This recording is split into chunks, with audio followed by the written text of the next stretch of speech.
What is up, everybody? Welcome back to another edition of the Sheehan Show here on Sherdog.com. My name is Sean Sheehan. I am back with another edition of the betting show, and it's a very, very busy weekend in the world of mixed martial arts. We have PFL coming up on June 28th, and then June 29th, the day after, we have UFC 303. We also have Invicta this weekend, and there's some other stuff as well, and we look at all of that here over the next half an hour or so. Before we do that, though, let's look back at last week, and it was not a great last week, I'll be honest.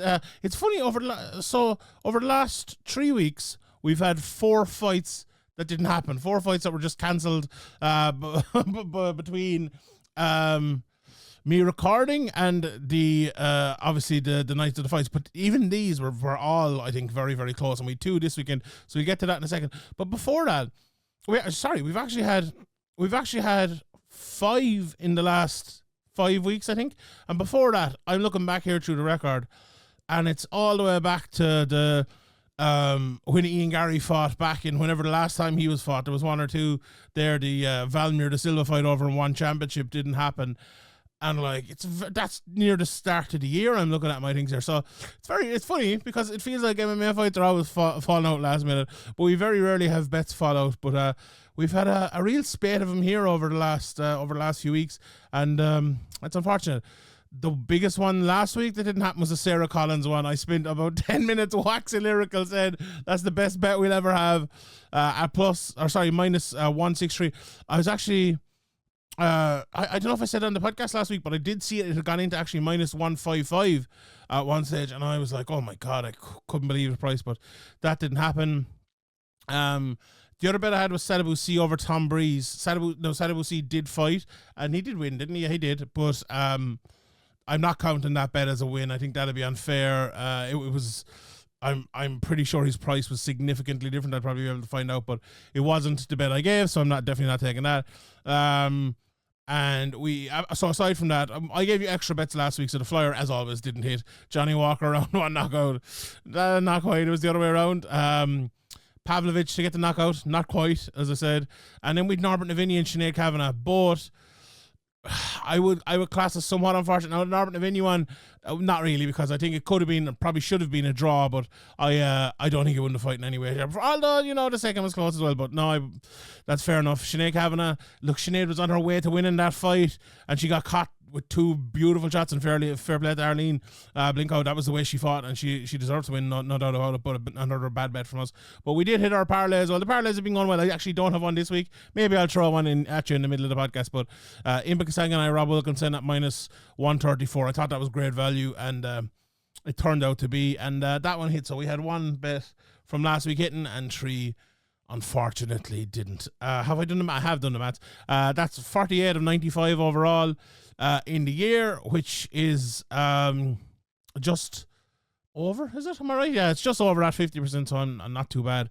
And the Flyers, don't ask. No, we still hit 2 Flyers. The luck will have to turn again this week. I'm not that confident. I think it's a bigger money Flyer than we normally go for, and I think it could hit, but it's more a call than a confident one. But anyway, let's get into it. So I have 1 bet from PFL I'm going to start with, and then the rest are from the UFC, but I will go through all the cards here, and we will have a good long look at all of them. So the first bet I'm going for here, and this price has actually changed over the last 2 or 3 days I've been looking at it, but not by much. I'm going for Andrey Koreshkov to win his fight over Goyoti Yamauchi, and that's on the upcoming PFL 6 card, which I said goes down on June 28th. You can get it from anywhere from around plus 100 to around, let me just check here again. He is around minus 105 in some place. I actually got him at plus 120 yesterday. I actually betting it at plus 120 yesterday. So he started out, can I just show you here? I can indeed, I think. He started out at minus 125, came into plus 136, if you can see it here above my head, plus 128, all the way into yesterday, if we can see it here, possibly if it'll show us. I don't know. Yeah, there we go. plus 125. I'm recording here on the 25th, if I don't know if you can see. And now he's around the -1, where is it again? -118-ish there, -110. I saw -105 somewhere as well. So that's around the price anyway. We get the general idea around the even money price. And I think it's a great bet. I really, really, really like the bet. This is more of a styles make fights bet than I would usually go for, because I like to look at the stats. I like to look at how lads are going recently and the way they win and stuff and the way the other lads lose. But with this one, I think it is all kind of coming down to that styles. Now, I know Koreshkov, he lost to Umalatov last time out and he was kind of, dominated there. But Umalatov is a very different style to Yamuchi. I think, I don't know if this is like... And look, the betting has changed very quickly, but I don't know if this is somewhat the first, and not even the first, because I think the Sarah Collins was it last week as well. There's a lot of MMA on now, and a lot of MMA that's being bet on, like with PFL, Bellator, One, and the UFC and all. And I wonder, is there the knowledge that there used to be over, like, say, the last 10 years, it felt like you almost couldn't get one up in the bookies unless, let's say, maybe here I knew a really good Irish fighter coming through, or maybe, let's say, someone in Brazil knew a really good Brazilian fighter coming through that we hadn't heard much of, or, from a certain part of America or something like that, and you caught him in the first fight. McGregor's a great example. A lot of people bet McGregor first time out to get the knockout over Marcus Brimage, and I'd probably got him at 3 or 4 to 1 or something, and the price you'd never ever get again. And so that was the odd time. We all remember, like, back in the day with the Kimbo Slice knockout, and who was it? Seth Petrozelli was, and then Joe Rogan saying he's going to bet him, and Anderson Silva obviously coming into the UFC, and I think was he like even money or something against Chris Lee? But now maybe that's the Mandela effect there or something. But it felt like those were possible years ago, and not so much over the last while. But I feel like that's maybe I might be wrong. Let me know in the comment section below if you think so. But I feel like that's drawn in a little bit, like with the PFL fighters. So, like, I've obviously been covering all the PFL and Bellator shows over the last 2 or 3 years. So maybe I'm in a unique position because we have a lot of the matchups being, and funny enough, this one is the Bellator versus Bellator one. But a lot of the matchups are like, like Sarah Collins last week. She was fighting Koreshkov, who was in PFL. She was Sarah Collins was in a Bellator, obviously, and Sarah Collins had beaten Sinead Kavanagh, which is way higher than anything Koreshkov had ever beaten. I know she'd fought some good people, but beaten, and it's just way off. It's like, that's way off, and I feel like this is a little bit off as well. Now, having said that, I suppose still at the end of the day, you're talking about a guy who, in Koreshkov, you could say, has an issue on the ground, and he's only been submitted once in his career, okay, but you look at Yamuchi and look at how good he is on the ground, and I always love the 21 submissions. That stat is always great out of 29 wins, but I don't think Yamuchi is this like overly good wrestler. I don't think he's an overly good striker. He's very good when he gets the fight to the ground, but can he get the fight to the ground against a guy like Koreshkov? Like, you look at 2 fights ago, he lost to MVP, did Yamuchi, right? When was the last time Koreshkov lost to someone, say, with the skill set of Yamuchi? So he lost to Umalatov, who's a very good, like a way better all-around, maybe not to jiu-jitsu, but you put Umalatov striking and he's wrestling up against Yamuchi, I don't think there's any match there. He lost to Loren Zarkin, who's an unbelievable striker, obviously, and that was a split decision. He lost to Douglas Lima a couple of times, who was one of the best fighters in the world. And then it's 11 years ago since he lost to Ben Askren, who out-wrestled him. And even then, Ben Askren, a far superior wrestler to what Yamuchi is. I don't see it. I don't see a way Yamuchi, unless there's a transition, someone falls over, there's a trip, a knockdown, and Yamuchi lands on top. That's the only, or lands on the back or something like that. That's the only real way I see him winning this fight. I think Koreshkov is going to come out, he's going to land his jab, he's going to throw his straights down through the middle. We've even seen him at times over the last few years throwing in a few takedowns and getting on top. Now, it wouldn't be wise here against Yamauchi, I don't think, but I find it very hard to see Yamauchi taking him down. I think Yamauchi is one of those guys as well, a little bit like Gunny Nelson maybe, who sometimes gets, we all know the ability to have, but they get too like caught up in just fighting the fight rather than forcing the fight. You know, it's like watching the England soccer team sometimes.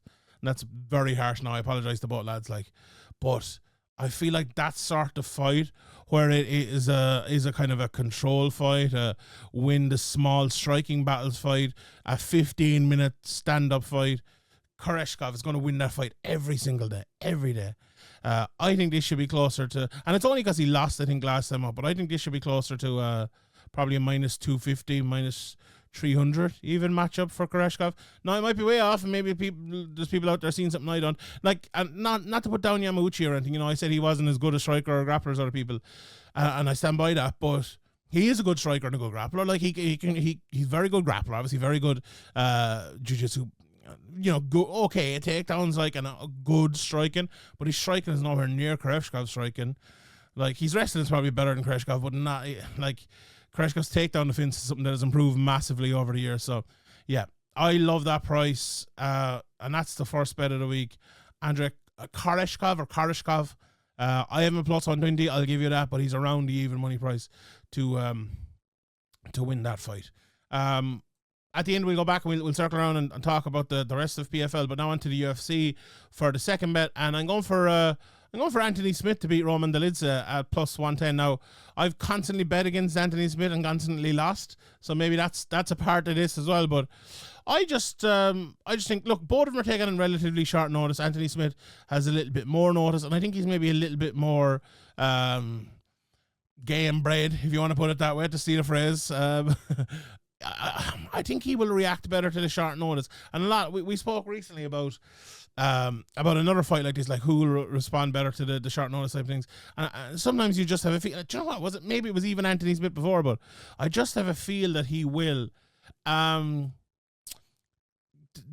know what both of them are good at, and they're both to me. I see these as both very similar fighters. You know, both guys that can hit. If they hit you hard, they'll knock you out. You know, they're not necessarily easy outs. Like, Dolidze has never been finished, but Smith has been finished 15 times, which seems an awful lot, but he has 35 finishes of his own, so maybe not as much when you put it that way. But I just feel like Smith, if you look at, like, he beat Vitor Petrino, beat Ryan Spann a couple of times over the last few years. Now, he's lost to Kelly Roundtree, Johnny Walker, Muhammad Ankalaev, but what you look at the three of them, like, what are they? Very good athletes, you know, fast as well as powerful and all of that. But you put him in with a kind of a level below that. You know, well, you could put Spann in that level, I suppose, of athlete as well. But you know, the Petrinos, the Jimmy Crutes, the Devin Clarks, and he's beaten these guys. You know, again, up a level, Rakic, Teixeira not beating those. But I don't think Dolidze is up at that level now. If they both had a full training camp and all of that, maybe you could say the speed differential, if there was one, might hurt but Smith. But let's not forget, Anthony Smith used to fight down at 185 as well, so maybe it isn't that much of a difference. I just feel like watching the last fight against Petrino. Now, as I said, I'm not expecting maybe to go out and finish him, and especially not as early as he did. But it just felt like Smith was playing the worldly wise, and he has been doing that a bit recently. Now, that's not going to pay off for you in most fights. It really, especially, like, I think with Anthony Smith's skill set, I think sometimes, and Jesus, this is going to sound really bad, but Smith sometimes thinks he is smarter than he actually is, and a lot of people probably say the same thing about me, but I'm paid here to give my opinion, so that's the opinion I'm throwing out there, right? And that doesn't always work out, as I said, right? He's one of these guys as well, I think, you know, he thinks he's a Dustin Poirier or an Eddie Alvarez fan favorite type of thing, and you know, that mindset is good, and it as I said, doesn't always work out. But I feel like it might work out against Dolidze, right? Put him into positions where, right, I'm going to take my time here, I'm going to conserve a bit of energy, hold it against the cage for a while, you know, maybe try to catch him with something, and then when we break, I have a bit of energy, and I'm going to land my shots. and then I'll take my time again, land my shots, take my time. I think that's the way you win a short notice fight. That's the way you beat someone like a Delidza, or maybe even catch someone like a Delidza.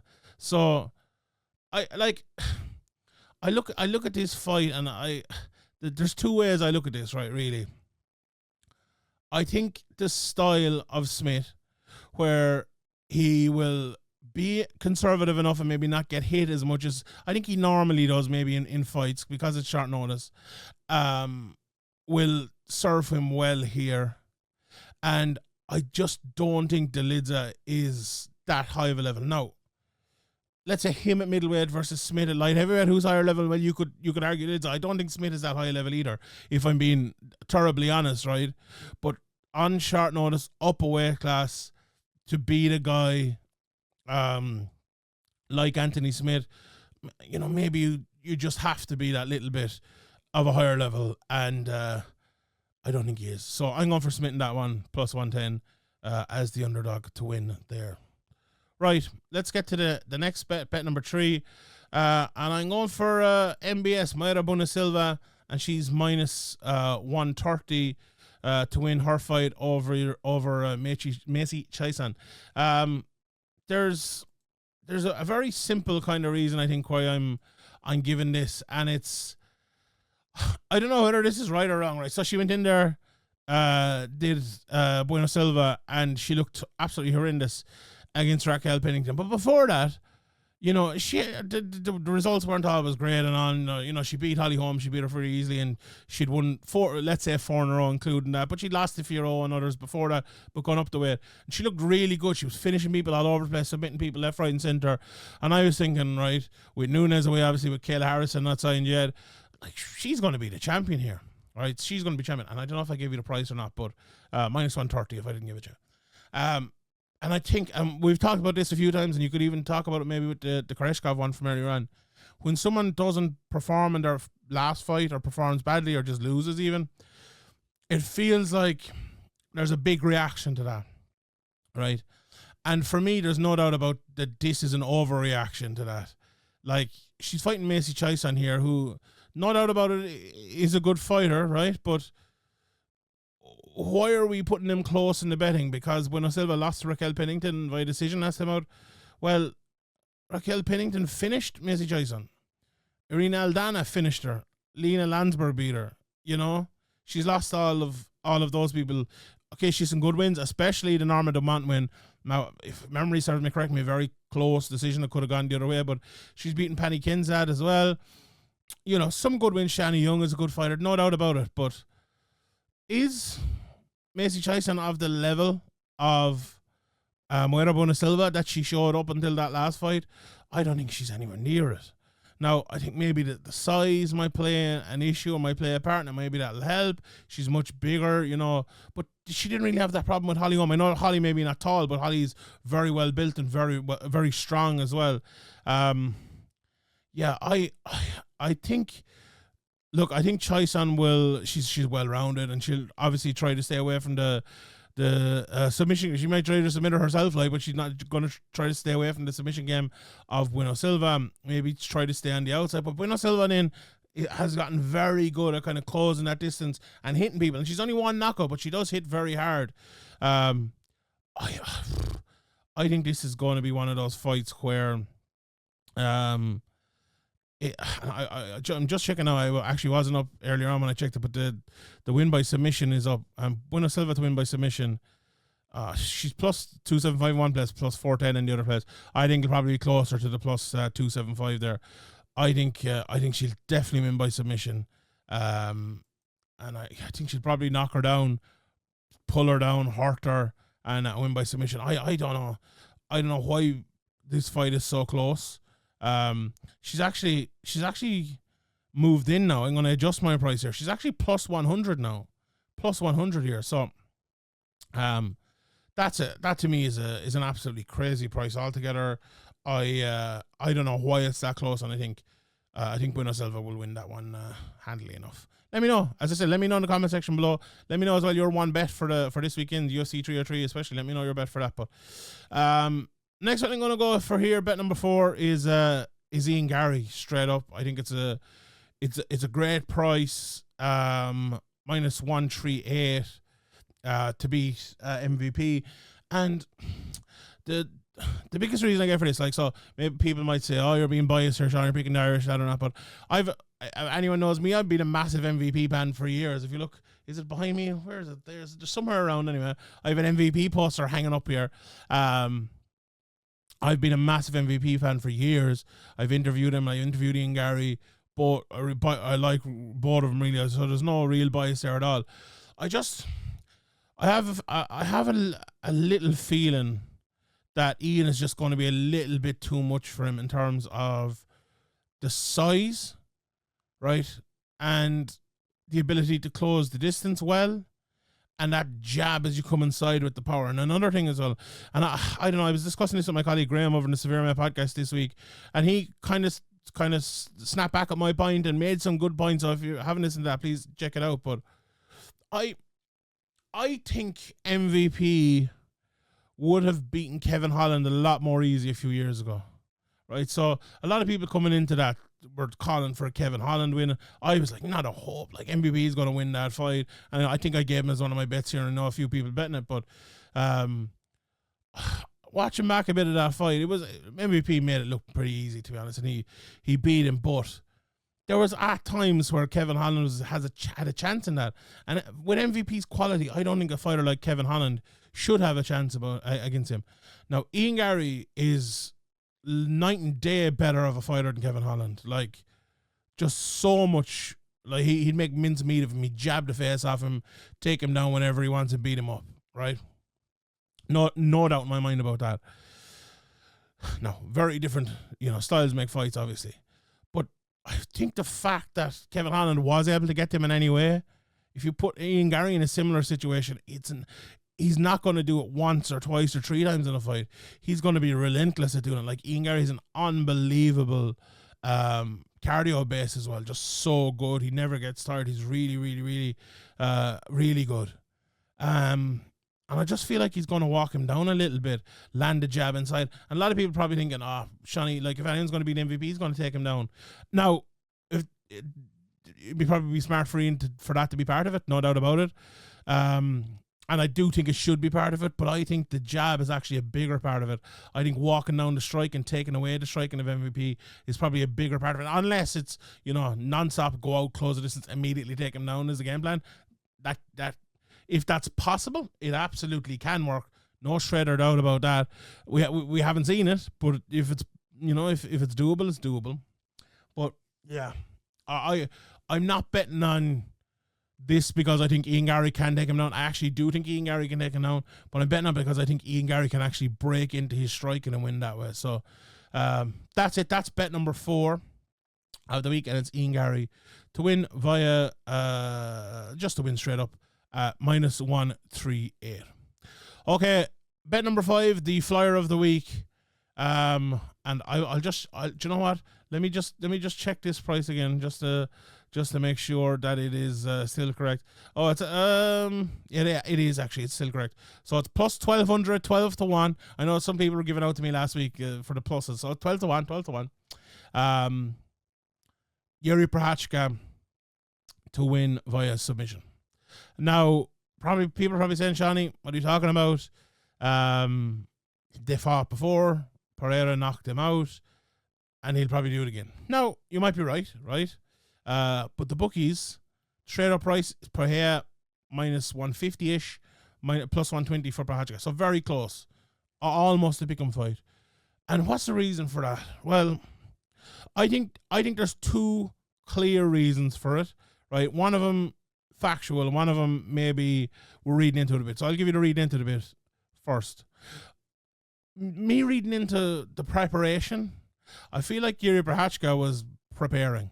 I feel like he was looking for a fight, getting ready for a fight. He had been out injured, obviously previously to the last couple of fights, and I feel like he's a man who was really trying to stay in gym. Now, I don't know if that's correct, right? I'm just reading into that. And for the other side of it, I don't know if Pereira was the same, right? No, I'm sure he was, and I'm sure he's keeping fit, and I know he was out in Australia, so that travel back and forth as well. If you're to give someone an advantage there, I think you would give it to Prochazka, right? So look, we have to do these type of things when we're making a call on the fight. The other side of it, the more factual side is, I went back and I watched the first fight, and I'll tell you what, Jiri Prochazka did way better in that fight than I remembered. No, I can't remember my analysis. Maybe I need to go back and listen to what I said afterwards. Although sometimes you get caught up in the result and all that. Pereira did not punch him once in that fight. Well, okay, I'm going a bit overboard. He barely punched him in that fight until he almost sparked him with a left hook when Prochazka rushed in. Prochazka was landing his jab, he was landing his shots. Pereira was off on every shot. He landed some good leg kicks, no doubt about it, and they definitely helped. But Prochazka was winning that fight. He was well and truly winning that fight, right? Now, you could very well say, Shawnee, well, he was winning the fight until he lost it. And you could very well say, well, Shawnee, he might be losing the fight until he wins it on Saturday night. And you know what? I have no rebuttal to that. You are absolutely right. And you may very well be 100% correct, right? I have no problem with that. But what if it doesn't go that way, right? The last time he got caught with a shot, and it was, in my opinion, a very bad early stoppage, right? Would he have been finished anyway? No, he wouldn't have been there straight away. I don't think the fight might have gone on. Would he have been finished 10 seconds later, 10 minutes later? Yes, maybe. Would he have won? Maybe. Who knows? But I think the totality of the fight, until the punch is very important, right? Very important.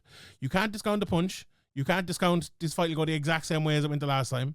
But you also can't discount what came before it.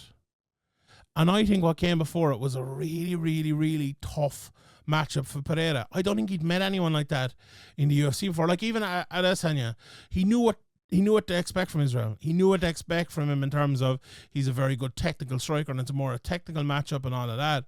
And he knew he wasn't going to always land these shots, and he had to pick his shots. Whereas for Prochazka, he was trying to pick his shots and trying to land his shots, and he just couldn't. Now, will he adjust? Will it be an easier fight the second time around? Absolutely, maybe. That might be true, right? But from what I saw in the first fight, I saw one fighter that was significantly better than the other fighter until that other fighter knocked him spark. Well, he didn't knock him spark out, but until the other fighter landed a big shot and the fight was prematurely finished. So with all those addendums thrown in, if Prochazka can do that again, he did take him down once as well, if memory serves me correct. It's like yesterday since I watched it now, and my memory is terrible, but I'm pretty sure he did. And if he can do that again, I think he has a great shot. I think he has a great shot of submitting him, great shot of maybe taking the back and finishing him. And we'll see. We'll see if he can do it, and we'll see if I'm right or if I'm wrong on Saturday night. Right. We will, those are the 5 bets. Let's talk about some of the other bets for the weekend. So here's Invicta, first of all. Couple of fights I just want to touch on. Olga Rubin and Talita D'Oliveira. I've a kind of a soft spot for Olga Rubin. I think she's a good fighter. Maybe as the underdog there at plus 120. I like that. You see the prices for the other fights here. Kay Hansen at minus 150. I think there's probably value there. Has that changed? Yeah, a little bit. She's gone out a little bit. So I think people are betting on it at that price of minus 150. And Katie Saul, the underdog here. Katie Saul has had a very, very tough time with results over the last while. I think she's 6-6, but she's a better fighter than that. That plus 150. I'm not massively familiar with her opponent, but there'll be value someplace for Katie Saul, so maybe it'll be there. You see the One Championship, I believe they have a lot of kickboxing this weekend. I'm a big fan of Superlek. He's a big favourite there. You see John DeBella's on the card as an underdog there as well. And the rest of the One Championship kickboxing. Here is the PFL. Since I recorded actually my PFL preview, the Statapoli fight against Logan Storley is off. But the other fights we have here, Lochnan against Gonzalez. I think Lochnan is winning that fight, but massive, minus 500. Brennan Ward and Umalatov. I think Umalatov is definitely winning that fight, but again, massive minus 1400. Jenkins Alves. I was looking at this one. This one has moved, I believe. Yeah, so it was minus 163 here. I was looking at it yesterday, and I had that written in as one of my bets, but I thought I found a little bit better ones I do like that. If the price moves out to minus 210, I don't know. But if the price at minus 163, I think I'd bet on Alves at that one. Another one as well. The price was too small for me, but Lorenz Larkin at minus 275 in a parlay or something, I would definitely try him. Let's see. Let's see what the parlay is here. With I'm screwing myself up here, but let's do it anyway. So the parlay of Braga, let's say a minus 200, and Lorenz Larkin a plus 275. The parlay is plus 105. I'll take that parlay, no problem. That's a good parlay. So there's my parlay for the week. Hopefully that one happens. I love this Ramazanov Musayev fight. My favorite fight of the week in early, apart from MVP versus Garry, I think. Ramazanov is the favorite. I'm picking him minus 145, but Musayev absolutely could win that fight. Barzola Kizriev. Again, how many times has Barzola beaten a guy at that price? I think it'll be a closer fight than this price suggests. I wouldn't back Kizriev in a million years at that price. I do think Kizriev will win, but not at that price. No way. We talked about Yamauchi, obviously. Kai Kamaka Carvalho. I spoke about this a little bit the other day, and I think the price has moved in a little bit. That's, maybe around the minus 340, maybe around the minus 300 is favourite, but I do think Kai Kamaka will be favourite there. I think Dalmaj, that price is right as well on him. And this fight has changed as well. The Tyler, is it Tyler Diamond that's in now? I think it is. And it's also Luka Piglot that's in against Storley. Luka Piglot's a very good fighter and very good submissions. So I wouldn't be at all surprised if he got a submission over Storley. If you're giving me plus 260 in that fight for Piglot, I'll take that. I'll take that. No problem. No problem. I said no problem. Robertson, looking at Julian Robertson. Again, I think that if you get the minus 175 in Julian Robertson, yes, I'd be taking that over Waterson Gomez. I like Boudet in that fight. Ricky Simon, I like him as well in that as well. Oh, McGregor Chandler, if only. And then, I think there's a lot of big favourites on this card. I think there's a lot of big power slap. I'm definitely not looking at that. Then the rest of the UFC 303, the straight up prices again of Pereira, Prochazka, around the minus 150 for Pereira, around the plus 120, plus 130 for Prochazka. Do you know what? I think that's just about right. But I like the submission. Ortega Lopez. Funny, Ortega, the underdog. I was a little bit surprised by that, but it's very close. I'm not sure who will win that one, to be honest. I'm not completely sold on Lopez yet. When I mean completely sold, I'm not completely sure, to be honest, and it's more me than him or anything now. So we spoke obviously about Smith Delidza, we spoke about Chason, and we spoke about Garry as well. And then we've Pfeiffer and Barrio.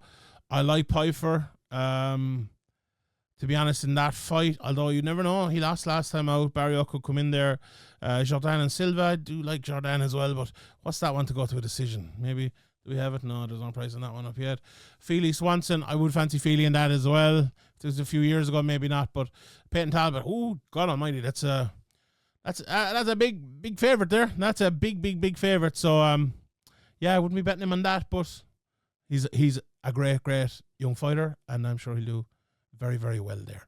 Okay, that is it from me for today. Just to recap the 5 bets for the week: Koreshkov.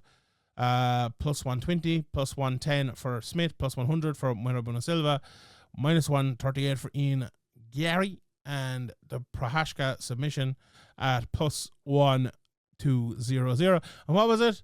Plus 105 was it for the double I gave you of Braga and Larkin? So we'll take that as well, and we'll take it to the bank this weekend. All right, everybody. Thank you very much for tuning in. My name is Sean Sheehan for Sherdog.com, and I'll see you all next time.